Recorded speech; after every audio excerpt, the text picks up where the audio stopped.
ରାଉରକେଲା ସହରର ଅଗ୍ରଣୀ ସାହିତ୍ୟ ଅନୁଷ୍ଠାନ ଆଦର୍ଶ ପାଠାଗାରର ମାସିକ ସାହିତ୍ୟ ଆସର ଆଦର୍ଶ ସାହିତ୍ୟ ଘରଠାରେ ଅନୁଷ୍ଠିତ ହୋଇଯାଇଛି। ପାଠାଗାରର ଉପସଭାପତି ଡାକ୍ତର ବସନ୍ତ କୁମାର ଦାସ, ସାହିତ୍ୟ ବିଭାଗର ଉପସଭାପତି ଡକ୍ଟର ସନାତନ ପ୍ରଧାନ, ବରିଷ୍ଠ ସଦସ୍ୟ ଅଶୋକ କୁମାର ବଳଙ୍କ ଆୟୋଜିତ ଏହି ଆସରରେ ବେଦବ୍ୟାସ ସଂସ୍କୃତ ମହାବିଦ୍ୟାଳୟର ଅଧ୍ୟକ୍ଷ ଡକ୍ଟର ଉମାକାନ୍ତ ପଣ୍ଡା ମୁଖ୍ୟ ଅତିଥି ଭାବରେ ଯୋଗଦେଇ ଆଲୋଚ୍ୟ ବିଷୟ ଓଡ଼ିଆ ସଂସ୍କୃତିରେ ଦୋଳ ଉତ୍ସବ ସମ୍ପର୍କରେ ଆଲୋଚନା କରିଥିଲେ। ଏହି ଅବସରରେ ଶ୍ରୀ ପଣ୍ଡା କହିଲେ ଯେ ପରମ୍ପରାର ମୂଳ ଲକ୍ଷ୍ୟ ହେଉଛି ଭାଇଚାରା ସୃଷ୍ଟି କରିବା। ଆମ ସଂସ୍କୃତି କହୁଛି ବସୁଧୈବ କୁଟୁମ୍ବକମ୍। ସେପରି ଅଗ୍ନି ହେଉଛନ୍ତି ସବୁ ଦେବତାଙ୍କର ପ୍ରତିନିଧି।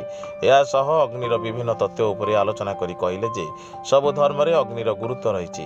ଦୋଳର ମୂଳ ଲକ୍ଷ୍ୟ ହେଉଛି ସାମାଜିକ ଏକତା, ମାନବିକତା।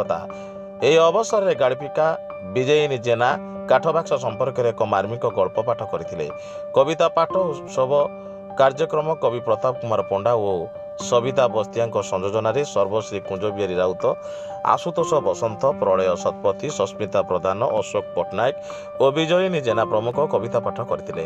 କାର୍ଯ୍ୟକ୍ରମରେ ସର୍ବଶ୍ରୀ ବିଜୟ ପାତ୍ର, ପ୍ରମୋଦ ଜଗଦେବ, ଅଟମ ରଥ, ପ୍ରସନ୍ନ କୁମାର ବିନ୍ଧାଣୀ, ଅନୁପମା ସ୍ୱାଇଁ, ଶାଶ୍ୱତ ଶେଖର ସାମଲ, ଟୁକୁଲା ପାଢ଼ୀ, ବିନୋଦିନୀ ପ୍ରଧାନ, ଅଶୋକ ରାଉତ, ମନୋଜ କୁମାର ପଣ୍ଡା, ପ୍ରଭାକର ପାତ୍ର, ସୁକାନ୍ତ ମହାପାତ୍ର, କାଶୀନାଥ ପାତ୍ର ପ୍ରମୁଖ କାର୍ଯ୍ୟକ୍ରମ ପରିଚାଳନାରେ ସହଯୋଗ କରିଥିଲେ।